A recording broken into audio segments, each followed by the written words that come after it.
My girlfriend filed a restraining order, claiming I was emotionally abusive for questioning her spending. I didn't fight it, just closed all the accounts and canceled the lease I was guaranteeing. Her lawyer called 72 hours later, pleading to negotiate. I'm 31, male, and was served a restraining order on a Thursday afternoon at my workplace. The front desk called me down, sounding uneasy. A process server handed me the documents with practiced indifference. My girlfriend, Lila, 28, of 3 years, had filed an emergency protective order, alleging emotional and financial abuse. Her proof?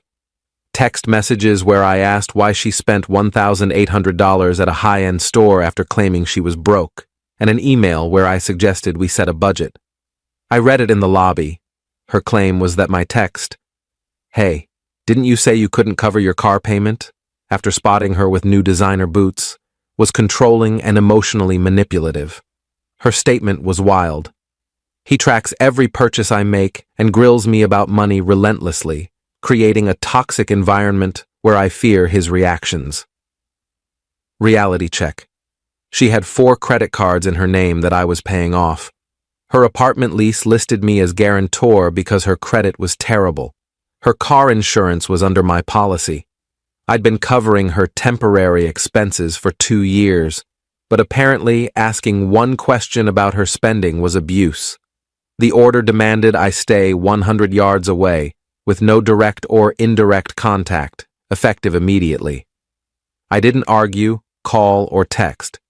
I went back to my office, opened my banking apps, and got to work. Within an hour, I'd canceled all 4 credit cards. They were in her name, but I was making the payments, perfectly legal to stop.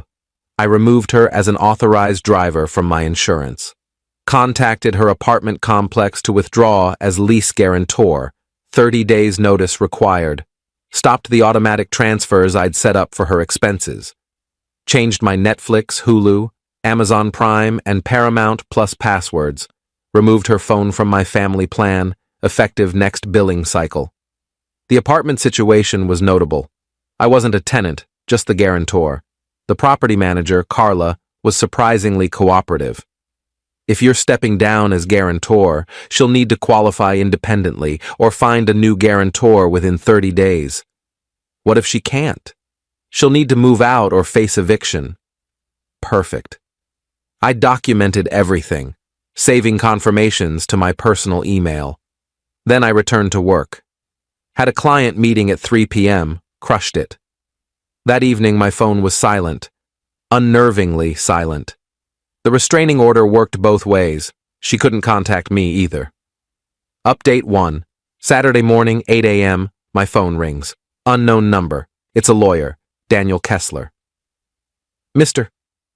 Carter, I represent Miss Lila Monroe. There's been a misunderstanding with the protective order. What misunderstanding? The order was clear. No contact. Yes, well, my client has encountered issues. Several of her financial accounts have been closed. I stopped making voluntary payments on her credit cards. Yes, but she depended on those payments. Then she should have considered that before filing a restraining order claiming I was abusive for questioning those payments. Silence. Mr. Carter, surely we can find a solution. My client is open to amending the order to allow financial discussions. No need. I'm fully complying with the order. No contact means no contact, including no financial support. But the lease. I've given proper notice to withdraw as guarantor. That's with the property management, not her.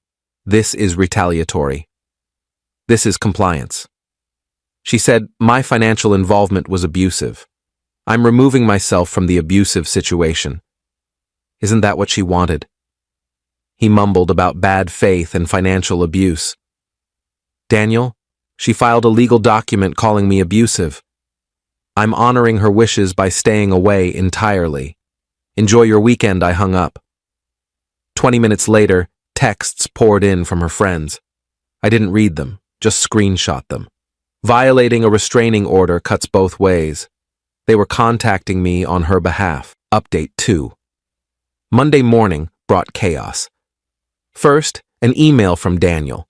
A formal letter demanding I resume financial support during this transition period. My reply was short, Per the restraining order, I cannot have any contact or relationship with Ms. Monroe. Financial support would constitute a relationship.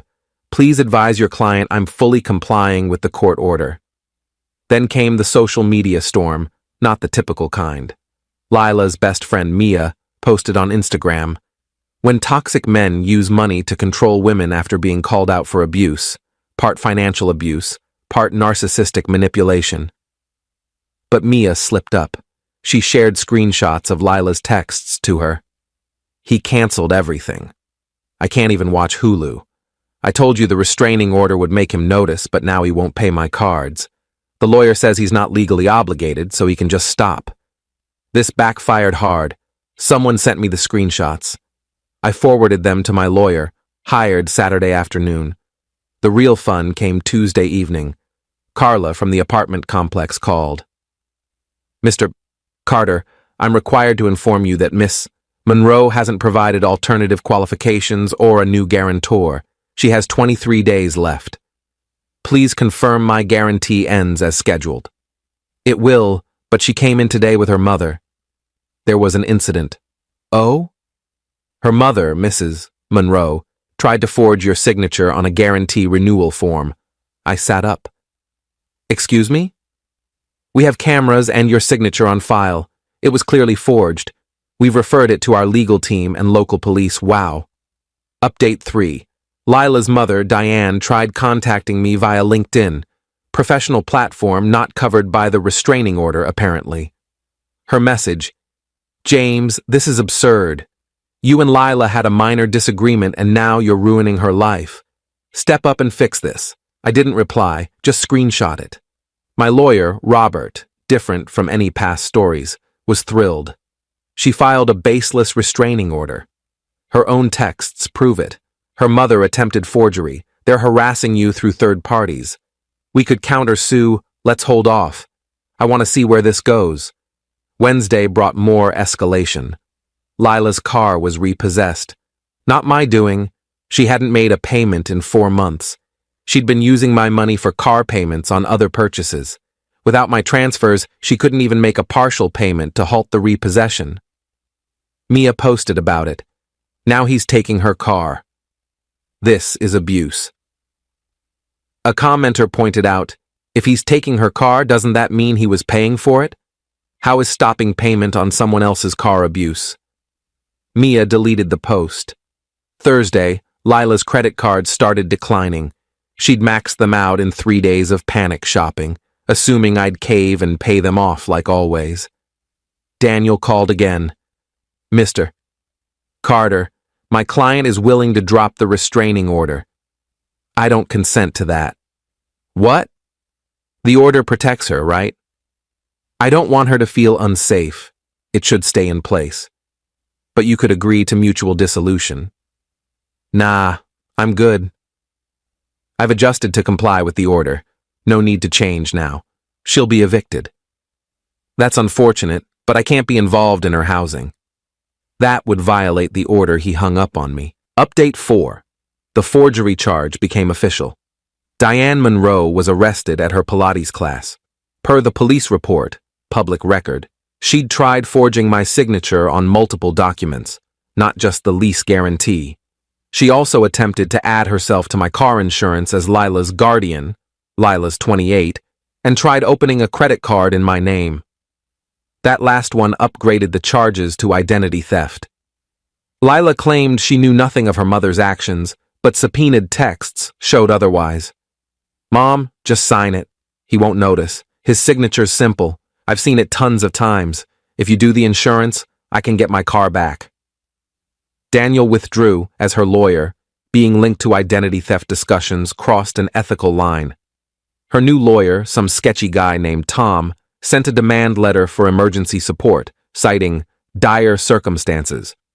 Robert's response was gold. Our client notes that requesting financial support from someone Ms. Monroe claims is abusive would endanger her. We cannot in good faith facilitate such a risky situation. Meanwhile, I was thriving. Started a baking class with the money I wasn't spending on Lila. Posted a few Instagram pics. Nothing petty, just me making sourdough. Lila's friend Sophie messaged me, "You're letting her be homeless over a dumb fight?" I replied, "I'm respecting her need for protection from my alleged abuse. Would you rather I violate a restraining order?" She blocked me. Update 5. Things got bizarre and hilarious. Lila launched a crowdfunding campaign. Help a DV survivor escape financial abuse. Her story was gripping. Evil ex-boyfriend cut her off after she stood up to his abuse, needing funds for housing, a car, and essentials. She raised $73 in 3 days. Then someone, not me, posted her social media history in the comments.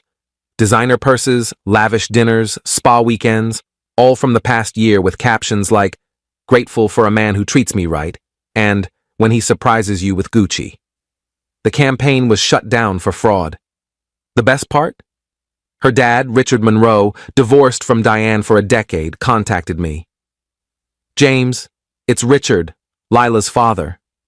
I heard about the situation. Mr. Monroe, I can't discuss." "I'm not calling about that. I'm apologizing. I know my daughter. I went through this with her mother. The restraining order, false accusations, financial manipulation. It's like deja vu. Diane had pulled the same stunts during their divorce. False abuse claims, trying to get him arrested, forging his signature on loans. You're doing the right thing. Don't give in. They'll escalate until they see you won't budge, then move on to the next target." He was right about the escalation. Update 6. Eviction day was nearing. Lila was desperate and did something unexpected. She called my mother. My mom, Maria, is a gem but takes no nonsense. Per her, the conversation went, "Lila, Mrs. Carter, James won't talk to me. Because you have a restraining order against him. It was a misunderstanding. You filed legal documents saying my son's abusive. I didn't mean it. Then you lied under oath. I know. He was being controlling by paying all your bills?" Lila hung up. My mom called me, laughing. "That girl's something else. You dodged a missile, mijo." But Lila kept going. Day 24, she showed up at my office. Security stopped her at the entrance. I'd warned them about the restraining order. She caused a scene, sobbing about how I was ruining her life and just wanted to talk. Security called the police. She was arrested for violating her own restraining order. The irony, she spent a night in jail. Diane bailed her out and promptly held a press conference. Seriously, outside the courthouse. 3 reporters showed up, likely expecting a slow news day. Diane ranted about financial abuse in relationships and men using money to control women. A reporter asked, "Ma'am, aren't you under indictment for identity theft and forgery?" "That's irrelevant. You allegedly forged this man's signature to steal money. How's that different from financial abuse?" "I was protecting my daughter by committing fraud." The press conference ended fast. The footage didn't air but was posted online, going mildly viral in legal circles as "how not to handle PR during a criminal case." Carla called with an update. "Miss Monroe was formally evicted this morning. She has 48 hours to vacate." "Did she find new housing?" "She applied to several places. All rejected her after credit and background checks." The arrest didn't help. I felt a brief pang of sympathy, then recalled her restraining order accusations, and it faded. Final update. The conclusion was almost underwhelming. Lila moved in with Diane, who's out on bail, in a cramped 1-bedroom apartment in a rough neighborhood, a big step down from the upscale place I'd guaranteed. The restraining order remains active. Lila tried to have it dismissed, but the judge, noting her violation, kept it in place for both parties' protection. Tom, her new lawyer, made a final plea. "Mr. Carter, Miss Monroe will sign a document admitting the abuse claims were exaggerated if you provide 6 months of financial support for her rehabilitation." "Rehabilitation from what?" "Financial adjustment distress." "You made that up." "She's suffering from consequences.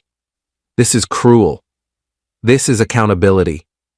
He gave up. I ran into Mia at a grocery store. She tried to dodge into the produce aisle, but we locked eyes. "How's Lila?" I asked, genuinely curious. Mia looked uneasy. She's working retail, living with her mom.